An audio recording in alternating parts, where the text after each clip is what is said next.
کوئی نیک آدمی ہمارا کوئی رشتہ کروایا تو ہم بڑے خوش ہوتے ہیں. ہم بڑے خوش ہوتے ہیں کہ میرے بیٹے کا رشتہ، میری بیٹی کا رشتہ فلاں صاحب نے کروایا ہے. لیکن یہ وہ رشتہ تھا کہ رب کا حکم آتا ہے کہ آقا کریم علیہ السلام کو کہ امرنی ان ازوج فاطمہ بن علی، کہ رب حکم فرما رہا ہے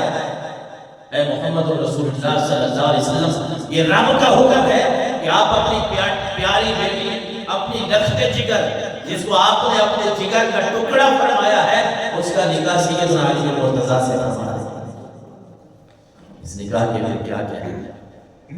اور یہ وہ گھرانہ ہے اس کا نہ کوئی مقابلہ نہیں ہے. نہ ہم رافضی ہیں، نہ خارجی سنی لوگ ہیں. اللہ نے ان کو بڑی بڑی توفیق بخشی ہے کہ یہ کھلے دل سے اللہ کے نبی کی بات ہو، اس کو بھی کھلے دل سے مانتے ہیں، چون چرا نہیں کرتے، اعتراضات نہیں کرتے. اگر صحابہ کی بات ہو، اہل بیت کی بات ہو، ازواج مطہرات کی بات ہو، کچھ غلطیاں ہیں. میں مانتا ہوں کچھ جو حالات کی وجہ سے ہمارے درمیان کچھ غلط فہمیاں پائی جاتی ہیں، لیکن جو ہمارے پڑھے لکھے لوگ ہیں نا، سمجھدار لوگ ہیں، میں اس بات سے اتفاق کرتا ہوں اور آپ کو وعدہ دیتا ہوں کہ جس طرح ہم لوگ حضور صلی اللہ علیہ وسلم کی ذات کو مانتے ہیں، اور جس طرح ہم حضرت سیدنا علی المرتضیٰ کو مانتے ہیں، ہم خلفائے راشدین کو مانتے ہیں، اور جس طرح ہم اہل بیت اطہار کی بات کرتے ہیں، ازواج مطہرات کی بات کرتے ہیں، اس جیسی رسالات کو دنیا میں کوئی اور کسی اور جگہ پہ نہیں ہے. کوئی صحابہ کو نہیں مانتا، کوئی حضور کے بارے میں نہ سمجھاتا ہے جن کو رافضی کہا جاتا ہے، جن کو خارجی کہا جاتا ہے. کچھ حضرت علی المرتضیٰ کے بارے میں حد سے بھی بڑھ گئے، انہوں نے ایسی باتیں گھڑ دی نعوذ باللہ کہ وہ حضرت علی المرتضیٰ کو سارے صحابہ سے افضل تو کیا، وہ کہتے ہیں سارے نبیوں سے بھی افضل ہے. بس اگلی بات میں نہیں کرنا چاہتا، وہ سب جملے ایسے بھی جو انہوں نے کہے ہیں لکھے ہیں، ان باتوں پہ وہ عقیدہ رکھتے ہیں. لیکن ہم وہ ہیں،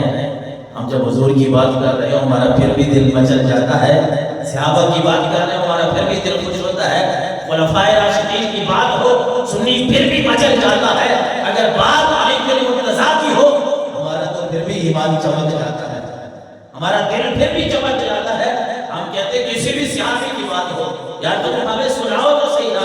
تم ہمیں اہل بیت کی باتیں سناؤ، ہمارا تو پھر بھی ایمان تازہ ہو جاتا ہے. ہمیں ازواج مطہرات کی باتیں سناؤ، ہمارا دل پھر بھی بچ جاتا ہے. یہ وہ گھرانہ ہے، میں آج یہ کر رہا تھا کہ ترمذی شریف کی حدیث مبارکہ ہے 3206 نمبر میں، یہ وہ گھرانہ ہے، اس کا کوئی مقابلہ نہیں ہے. نجات اسی بندے کو ملے گی جو اس گھرانے سے محبت کرتا ہے، نجات اسی کو ملے گی جو اہل بیت اطہار کے ساتھ محبت اور پیار رکھتا ہے اور سچا رکھتا ہے. جس نے بھی ان کا مقابلہ کیا ہے نہ وہ دنیا میں بھی ذلیل و رسوا ہوا ہے، نہ وہ آخرت میں بھی ذلیل ہے. کیونکہ یہ وہ گھرانہ ہے کہ ترمذی شریف کی حدیث مبارکہ ہے کہ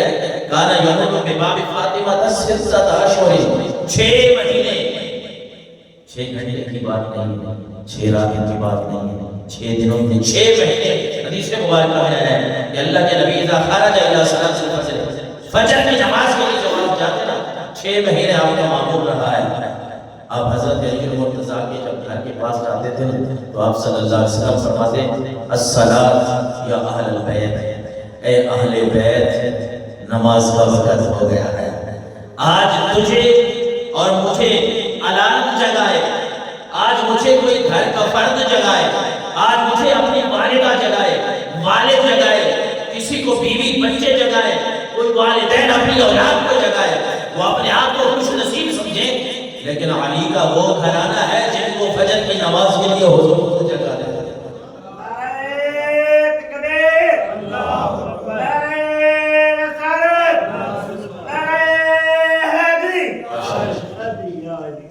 پھر حضور یہ آیت کے ساتھ تلاوت فرماتے تھے انما یرید اللہ لیذھب عنکم الرجس اہل البیت ویطہرکم تطہیرا. اے میرے اہل بیت نماز کا وقت ہے. تمہیں تو رب نے یہ شان عطا فرمائی ہے کہ اللہ نے تمہیں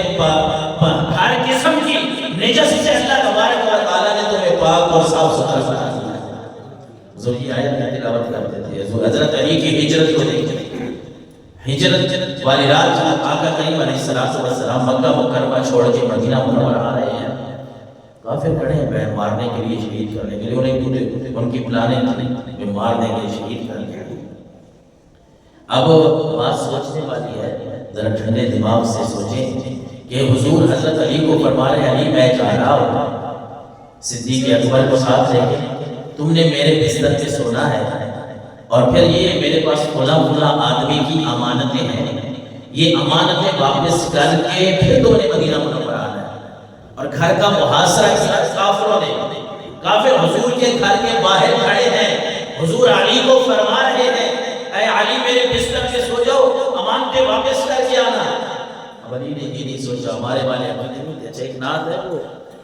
اکثر طور پہ جملے سننے کو ملتے ہیں، کاش تیرے ہوتے ہی جنم لیا ہوتا،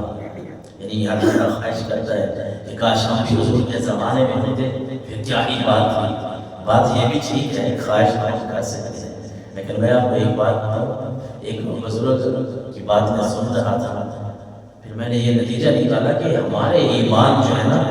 یہ ہمارے جسم یا ہماری اتنی طاقت نہیں ہے کہ رب ہمیں اس وقت کو ایسا فضا کرتا، ہمارے ایمان اس قابل نہیں ہے، وہ لوگ اور تھے۔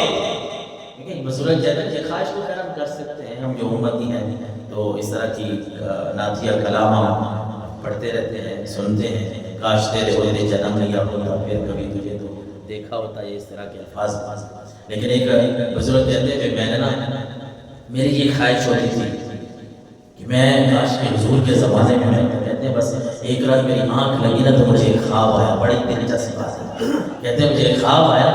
ایک سمندر میں نا کشتی میں سوار ہوں، میں ساتھ حضور صلی اللہ علیہ وسلم بھی ہیں، صحابہ کرام بھی ہیں، یعنی میری خواہش کیا ہوتی تھی ہر وقت کہ کاش میں بھی حضور کے زمانے میں ہوتا نا تو کیا کرا۔ پھر کہتے ہیں خواب آتا ہے، کشتی میں سوار ہوں، سمندر ہے، لہریں ہیں، حضور بیٹھے ہیں، صحابہ کرام بھی ہیں۔ اچھا حضور نے صحابہ کو حکم دیا، وجہ کوئی نہیں ہے، وقت کوئی نہیں ہے، حضور نے صحابہ کرام کو حکم دیا کہ سمندر میں کود جاؤ۔ کہتے ہیں میں بھی وہاں بیٹھا تھا نا خواب کے عالم میں دیکھ رہا ہوں، سارے صحابہ کہتے ہیں سمندر میں کود گئے، میں وہاں بیٹھا رہا، میں نہیں گیا۔ کہتے بس اتنا خواب تھا، میری جب آنکھ کھولی نا میں سوچنے پہ مجبور ہو گیا کہ ارے یہ ہمارے بس کی بات نہیں ہے۔ یہ وہ لوگ تھے کہ جنہوں کو حضور نے حکم دیا نا، میں سمجھ گیا کہ میری یہ خواہش تو ٹھیک ہے کہ اللہ کے نبی کے زمانے میں پیدا ہوتا ہے، لیکن ہمارے ایمان کا وزن وہ نہیں ہے۔ وہ لوگ یہ تھے کہ اللہ نے حکم دیا، اللہ کے نبی نے حکم دیا، انہوں نے یہ نہیں سوچا کہ آگے کوئی سمندر ہے یا آگ ہے وہ کود پڑے، انہوں نے یہ دیکھا ہے کہ حکم کس کا ہے، بھائی رب کا ہے یا رب کے نبی کا ہے، وہ آگے چلے گئے۔ انہوں نے اسباب نہیں دیکھے۔ ہمارا اپنا ایک طریقہ ہے، اللہ نے ہمیں بھی ایک فضیلت سے نوازا ہے، ہم حضور کی امت سے کنتم خیر امۃ اخرجت للناس تأمرون بالمعروف، ہماری اپنی شان ہے مسلمانوں کی۔ میں یہ بات نہیں کر رہا تھا، لیکن بات یہ کر رہا ہوں کہ سیدنا علی المرتضیٰ شریف دشمن بیٹھ کھڑے ہیں مارنے کے لیے، حضور فرما رہے علی آپ یہاں سو جائیں،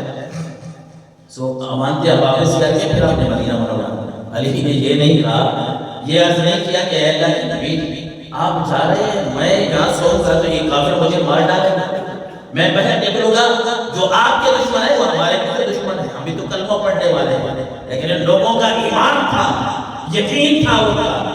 یہ جو اللہ کے نبی فرما رہے ہیں نا یہ ہو کر ہی رہے گا۔ علی نے سوال نہیں کیا، یا سوچنے کی صرف یہ بات ہے، علی نے سوال اس لیے نہیں کیا کہ علی کو حضور فرما رہے ہیں علی تو نے امانتیں واپس بھی کرنی ہے، مدینہ منورہ بھی آنا ہے۔ علی نے اگلا سوال نہیں کیا، سمجھ گئے کہ جب حضور فرما رہے ہیں نا امانتیں واپس کر کے مدینہ منورہ آنا ہے،